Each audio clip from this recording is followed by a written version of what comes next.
So here in Lesson 11, chapter 10, verse 15, picking up where we left off last week, Solomon picks up by saying, the rich man's wealth is his fortress, the ruin of the poor is their poverty. Now, I want to remind you of what I told you last week about how wealth and poverty is viewed in the Bible.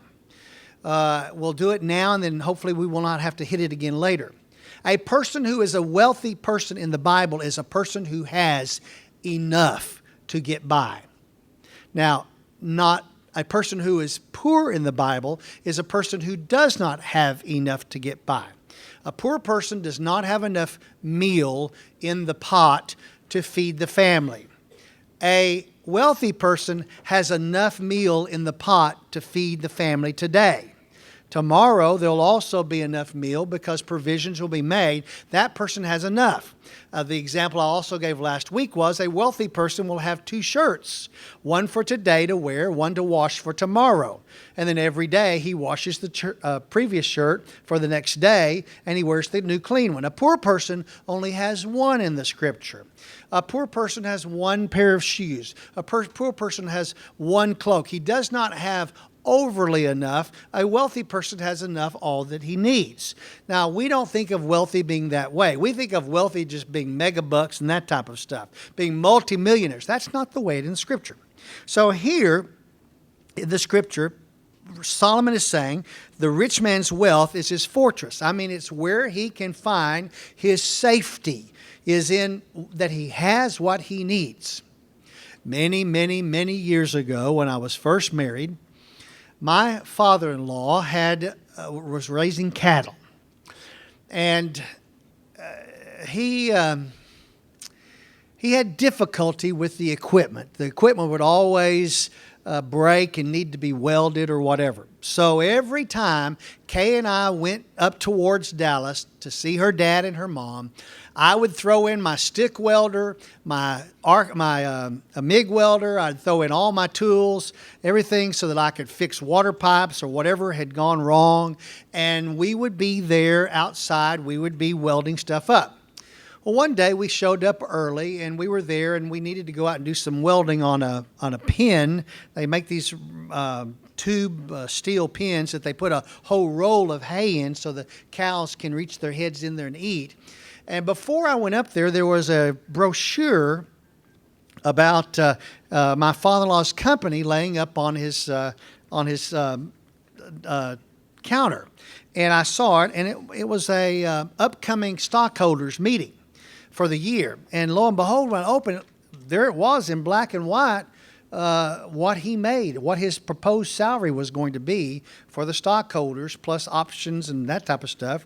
And I thought, oh my, that's a whole lot of money. And when I laid it down laying right next to it was his pen and his glasses, and here was his monthly budget. And because he always lived on a monthly budget. He did not just spend just to spend. And so there was his food, how much he spent on food, and meticulous. He's a list person. So he had written down what he had spent the first week on food and spent the second week, but he had a budget number out to the side, and he would recopy this every single month. My wife does the same thing. She's a list person, and then, you get to the next day and she recopies the entire list fresh, new.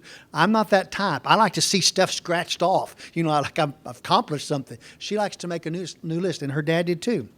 Well, we got out and we started welding. We were talking. I do not remember how the conversation came up, but I started saying to him, Dad, you make a whole lot of money to live on such little money. So think about it like this. Think about it. This is how much money he made. Well, he lived on this much money, because he came, born on 1930 and his years early, and his brother's the same way. And, and I said, Dad, you really don't spend much money compared to what you make.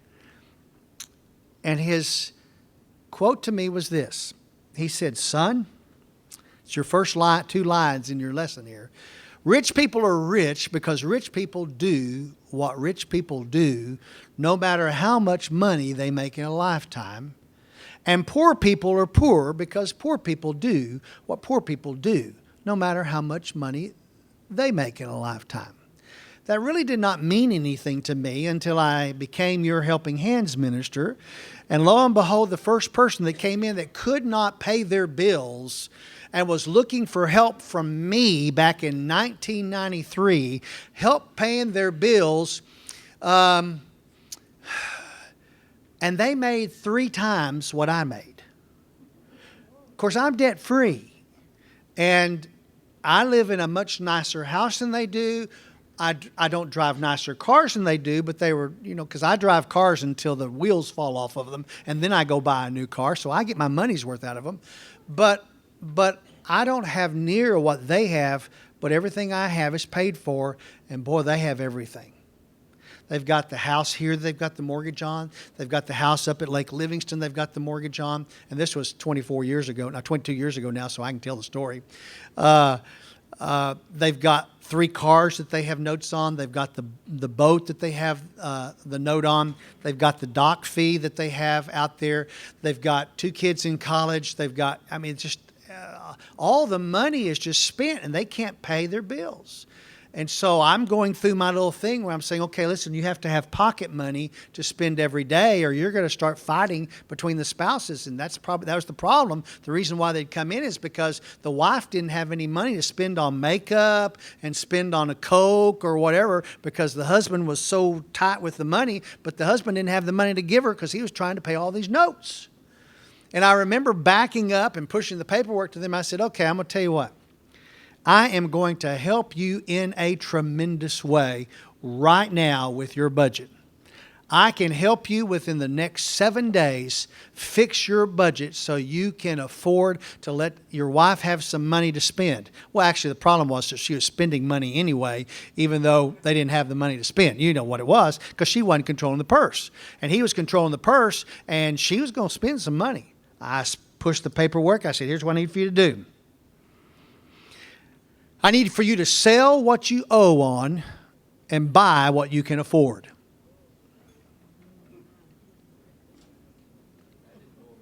No, they left the church. No, that didn't go over well. They got so mad at me, they left the church. But at that point, I didn't know any better. I didn't know any better.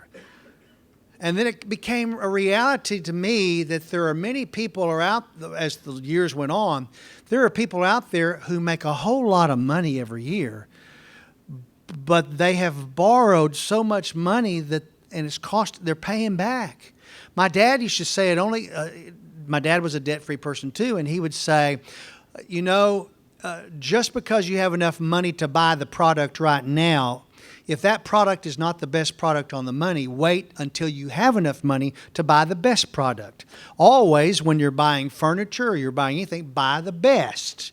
And he would say it only costs $1 more to buy the best and buy it one time in your life. And that's a true statement. My wife and I have some stuff that we bought, we saved. We were tempted to buy not the best, just buy something to make do until we could make enough money. And we saved, and those items are still with us today, now after 36 years of marriage. The stuff that we just bought to make do, you know where it is? Over there in the landfill. The green belt landfill is where it's ended up because it did not hold up. When you owe, you can't catch up, folks. You just cannot. And if the thing to do is to trust in the Lord with all your heart and lean not on your own understanding, but in all His ways acknowledge Him, and He will direct your path. And your God will supply all your needs according to His riches and glory. Not your wants, but your needs. And every time you go out and you make this note, you make this note, you make this note, you make this note, you make this note on the golf cart, it's just everything out there. You need to go ahead and sell and downsize and then rebuy one at a time as you have the money. Rich people save a majority of what they make and live on just a little bit. And in fact, it has been my experience that some of the poorest people that I know that just are having a struggle of a time every time I talk to them actually make more money than some of the wealthiest people in the church who don't really make that much, but they've just been good stewards of what God has given them. Well, in this case, Solomon is correct as he tells Rehoboam that the rich man's wealth is his fortress. The person who has enough for the day and enough to get into tomorrow, that is security. But the person who does not even have enough for today, that is his poverty. And it leads to poverty. You know, we had another one of our young couples. I'm not sure how many babies this makes that they have. I think it's baby 8 or baby 9. And by the way, it's all been girls. They've not had any boys yet. And I keep thinking, do they know what it costs to raise a child? Where's the money coming from? And you know what? They are so faithful in everything they do, and they don't make a lot of money, but they have enough. They have enough. And besides that, that little old baby just upped their wealth by more than you could ever imagine. Because kids really do increase the wealth of you as a parent, as a grandparent. They are priceless. There is nothing out there that you can gather and pay for what that child brings to a family. And you're saying, well, I got a grandchild that you ought to see. He didn't bring it. Yeah, he does. Yeah, he does. Or she does. Brings a lot of knowledge and understanding about life and about the Lord. As in fact, it's some of those little wild grandkids that have caused you to be in a relationship with God more and more as you've been on your knees beside your bed, praying and crying out to God for a grandkid. Yeah, they're there for a purpose, and you know what? Those prayers will not return void. They will not. The wages, verse 16, of the righteous is life. The income of the wicked is punishment. You know, righteousness leads to spiritual life. Wickedness leads to spiritual death. Any way you look at it, wickedness leads to spiritual punishment. The payment for what a righteous person does is his life. Life here and life everlasting and life eternal. The payment for a wicked person is eternity away from God here, a time of life here away from God, and also eternity away from God.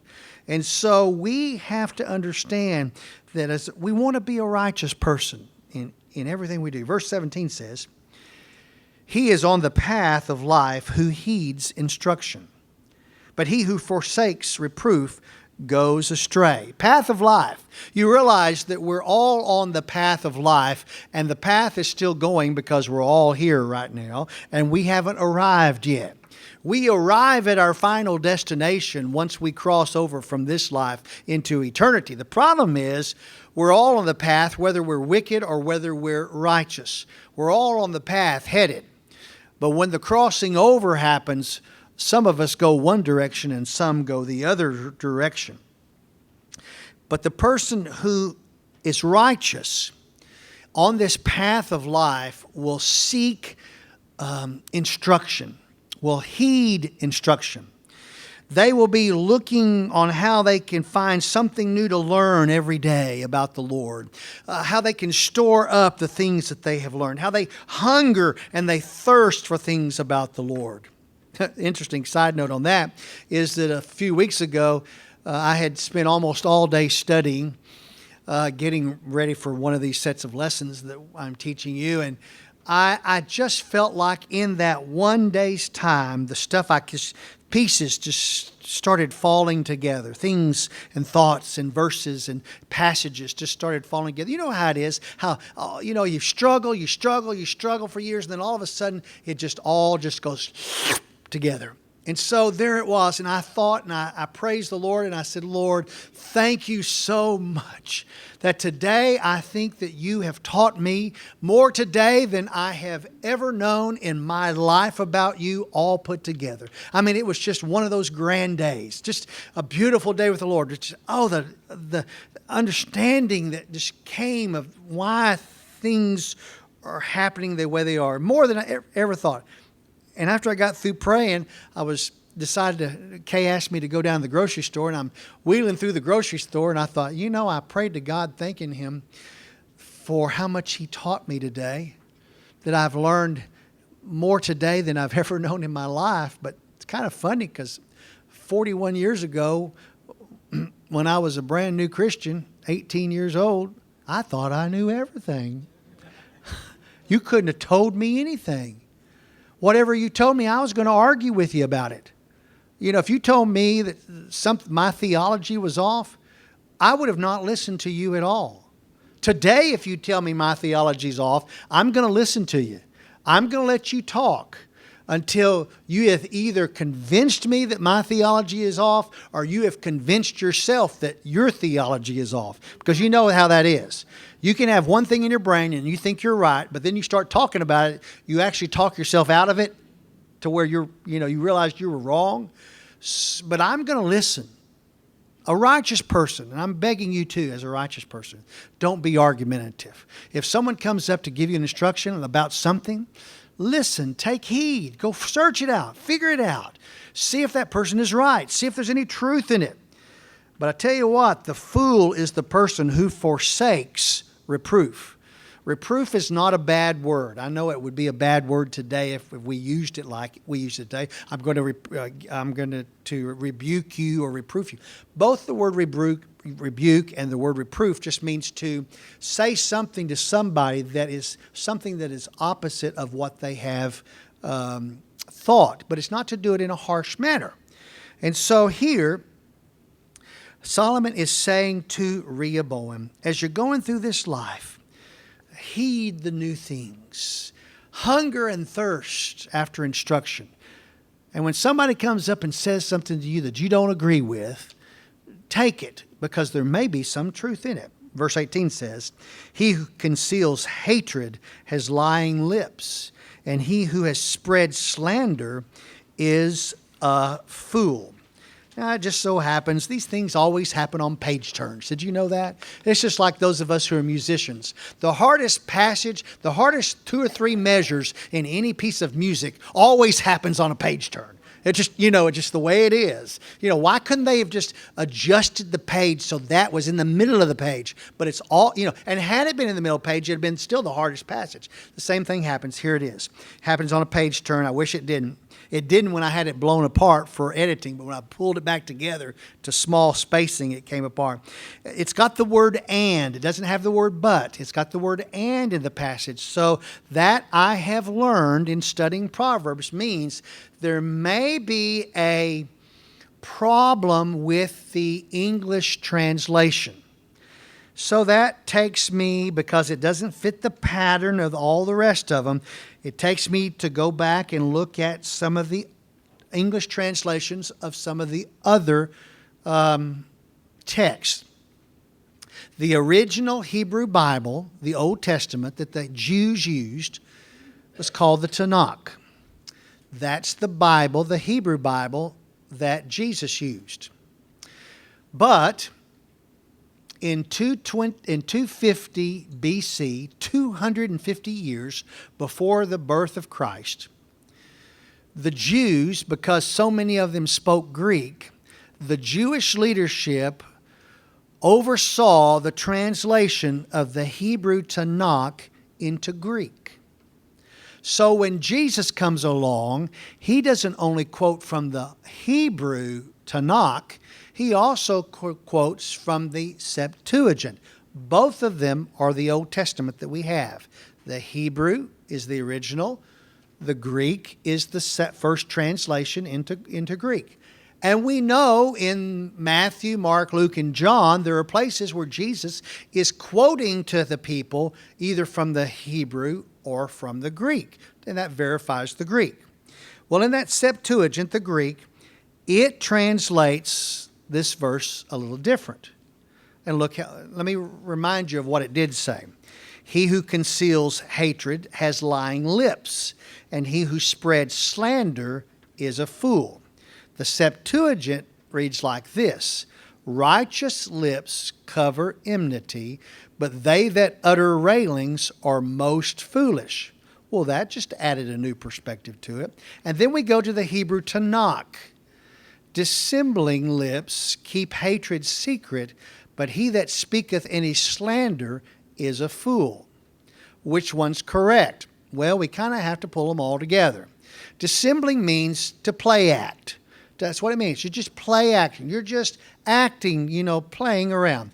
So therefore, the Septuagint and the Tanakh both pose for us two new problems. Well, with one using the word righteous and the other using the word dissembling. So we've got a problem here. Nevertheless, the two remove the idea of lying lips. They don't talk about lying lips, so I don't think that our English translation should talk about lying lips.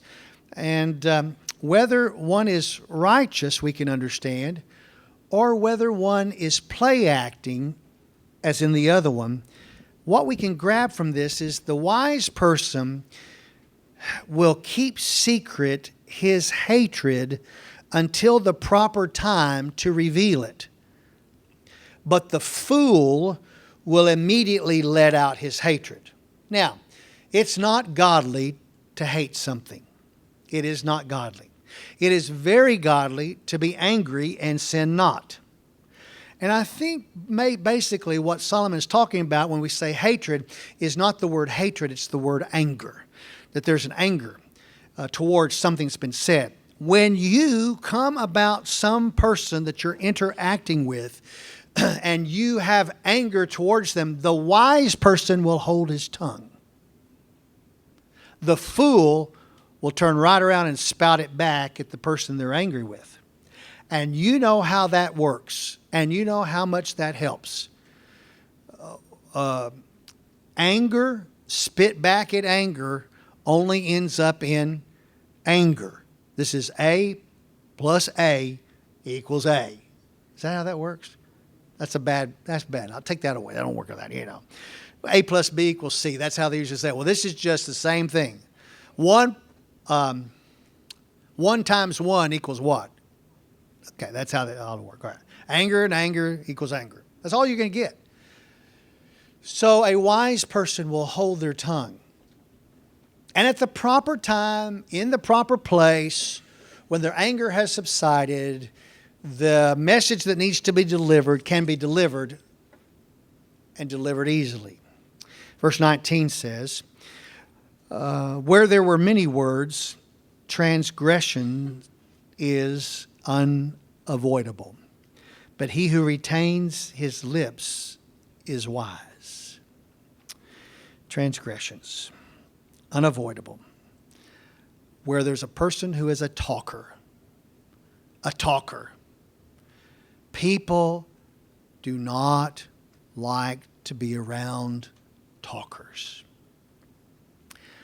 35 years ago, I had a pianist that was a talker. Oh, she was a great pianist. Ooh, yeah.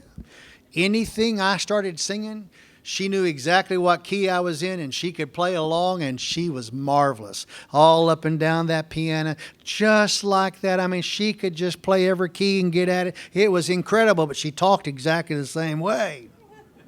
She would call me on the phone. Brother Jim, hi, Dottie Mae.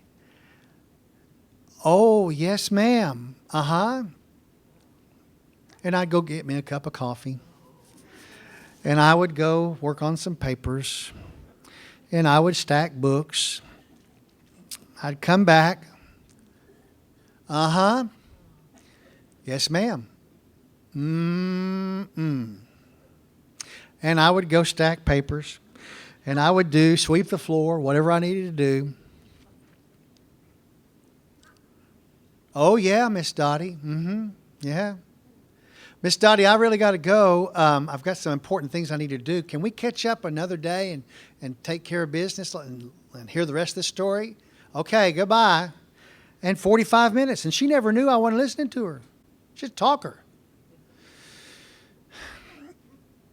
The stories were always the same. That's the problem. Because she had a burden on her heart she couldn't get off her heart. Because she had a daughter who... back in the day, went to Woodstock. Do any of y'all know what Woodstock was? It's kind of interesting. In my 8 o'clock class, I had a couple of rows of college kids sitting there, and they had never heard of Woodstock. And I just told him, I said, it was just something that happened back in the dark ages and back in the classical period of life. And they know no different. And the daughter was just the most wonderful daughter, just got in with the wrong group and went to Woodstock and all that. And lo and behold, 4.5 weeks after coming back, the daughter died. And the problem was she was always telling me this. And then as the story would go on, every once in a while there was this little drop or hint of bad, because Mom was always making it good. Always making it good. And then the little bit of bad came in. A little transgression that the daughter had done came in. And then, lo and behold, a little more. And so finally, after 4 years, I sat down with Dottie. I said, Dottie, was your daughter really a good daughter? Oh, no, we had trouble with her since she could walk. She was always the wild one. I said, but you always try to picture her as the... She said, that's just the way I want to remember her. I said, but Dottie, you talk so much about it that people don't want to hear it anymore. People don't want to hear you talk. No one comes to talk to you at the piano because you'll hold them there for 3 hours talking to them in the story. Everybody goes out opposite doors. They look to see which way you're going. You need to get on with life. Your daughter has been gone a long time. Your daughter caused you much grief. But your daughter did many transgressions and many sins. But you have another daughter that's younger, that's a wonderful daughter. She's a florist. She's doing wonderful work. Why don't you start talking about the daughter that we all know, the daughter that is here, instead of focusing on the daughter that is gone? That's just one example of talkers that try to talk you into... She had talked about it so much, she had talked herself into thinking that the daughter was a righteous daughter. But the daughter wasn't, and she knew it. Another example is of this, and all of us have lived long enough. In fact, some of you have relatives that are like this. You have relatives that they're addicts. They're into drugs, illegal drugs. But boy, they can snow you. They can sell you anything. They could bring you a box of black dirt and tell you it was the best soap in the world for your clothes, and you would buy it. And therefore, those type of people are the ones who are able to talk their way around to get all the drugs and everything that they... You know what I'm talking about. You've seen people like this. And what happens is those people get into this whirlwind of a spin in life to where they get it so to a point where there's no turning back. And they can't get off of the drugs. They can't get off of the things, of the sins that are happening in their lives. But boy, they're talkers. They are talkers. They can just tell, they come in, they tell you everything from the reason why it's everybody else's fault that something is happening in their life. But the person who is responsible for where they are right now is themselves.